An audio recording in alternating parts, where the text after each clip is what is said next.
Hello guys! Good afternoon, good morning, good evening.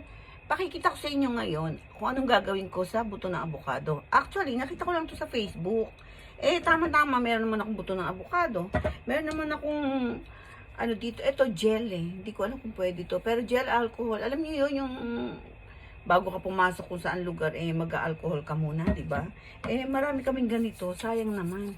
Kaya ang balak ko, parang ang dami laman na. Ang balak ko, ilalagay ko tong buto ng avocado dito. Kasi nga, raw to, gamot daw to. So, ang gagawin ko, kasi nakakatakot, baka masugat ako. So, tusukin muna natin siya. Total, malaki pa naman Kasi, hindi naman ginaganyan ko siya dito para manipis, diba? O, tingnan nyo ang ninipis. Para makuha talaga yung kung ano man yung magic niya na nandito sa loob ng avocado na pag nilagay mo raw sa oil or sa alcohol, ay matatanggal ang mga sakit na arthritis mo. Sabi nila, diba? Nakakatakot naman ito. Baka mag-adjust yung kamay. Woo! O, sige, tumalab ka, diba?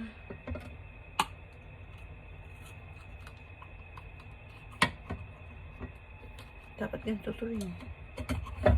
Ayun. Nakuha ko din siya.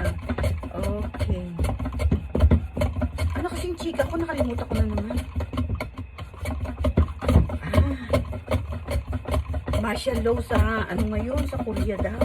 Sabi kanina sa news, martial law. Tama-tama naman. Nagsisearch ako ng murang tour sa Korea. Kasi yung friend ko, saka yung kanyang unika iha, hindi naman unika, ang kanyang busong babae, gusto rin pumunta ng Korea. Gano'n, sabi niya, Ate Jo, sabi niya, punta tayo ng Korea. Kaya ngayon, naghahanap ako, pagkatapos ng Pasko, gano'n. Aba, bigla na lang, nagkukudeta sa, sa Korea. Alam nyo, ang mga bansa, na nagdedeklara ng martial law, yun yung ang gobyerno ay natatalo ng mga taong bayan. Mas malakas ang taong bayan kaysa sa gobyerno. Natatakot sila na masapawan sila or whatever, or kung ano man ang purpose nila. Kasi pag naalala nyo, ay hindi, mga bata pa kayo, hindi nyo alam may martial law, no? May curfew po. Pag alas 12 na, hindi kayo pwedeng lalabas-labas sa daan.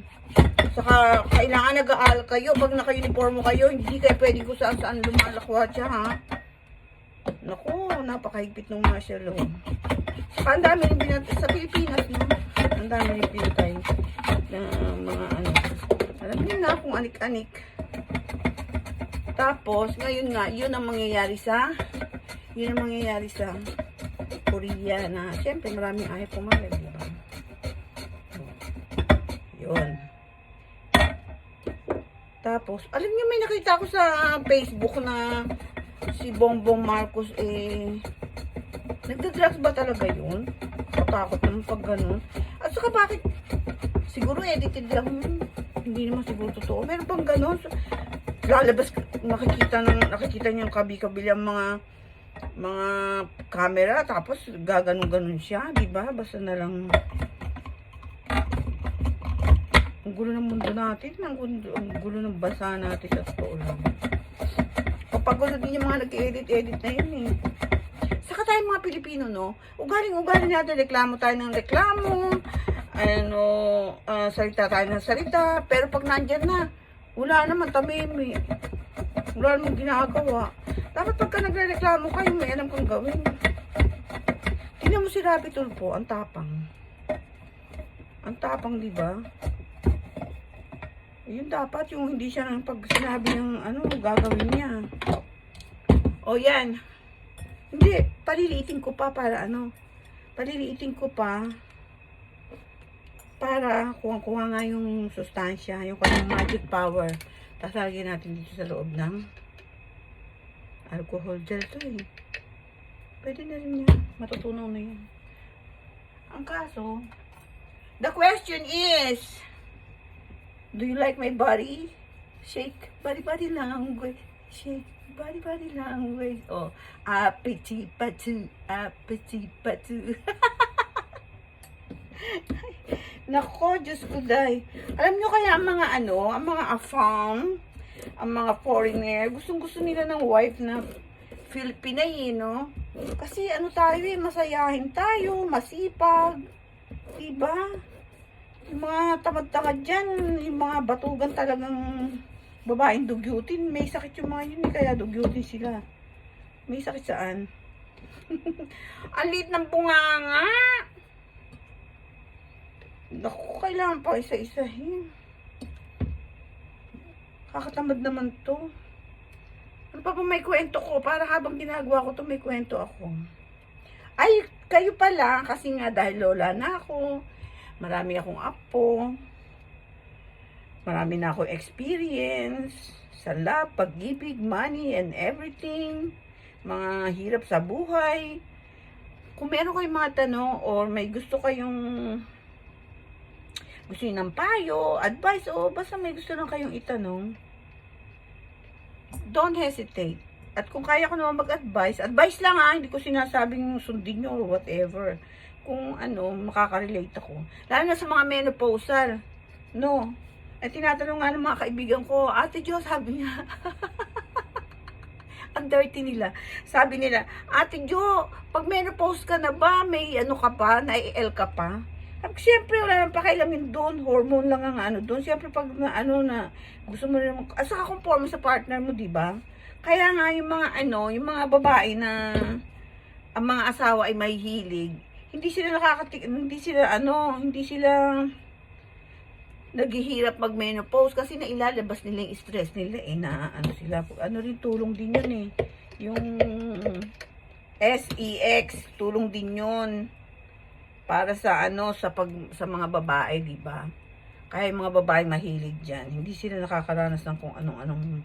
Tapos yun naman mga batang babae pa na may mga asawa or what, na masakit silang pag nagme-mess sila, namamalipit. Meron, kasi tawag doon, nakalimutan ko na, may ganun ako nung araw Yung parang gusto mong iiri yung regla mo, na ganun. Yun, yung muscle mo dun yung muscle mo sa cervix, nagko-contraction siya, ganyan.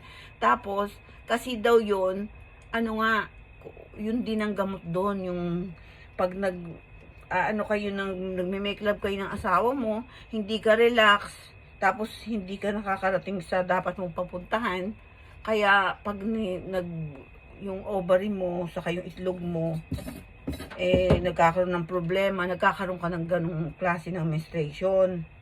Kaya kadalasan sa mga nagkakaganon, yung mga bata, yung mga wala pang anak, o kasi pag nanganak ka na, syempre yung muscle ng kifi mo, medyo elastic na, di ba? Elastic.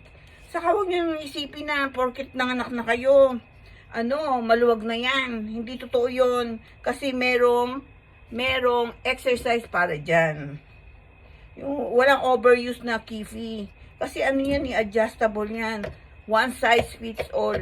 Pero na lang kung ganyan nakalidyo sa kanya, syempre nga naman, kung pangulangot lang. Pero, pero yung sasabihin ng lalaki, ka na ganun. Kasi mag-exercise, kahit na siyam na yung anak mo, yung iba nga pag marami ng anak halos hindi na umiri, labas na lang ng labas yung bata, sabi nila kasi, yun naman nung time na yun na manganganak ka na, kusa na siyang bumubukay, di ba? Hindi dahil maluwag ang iyong kifi.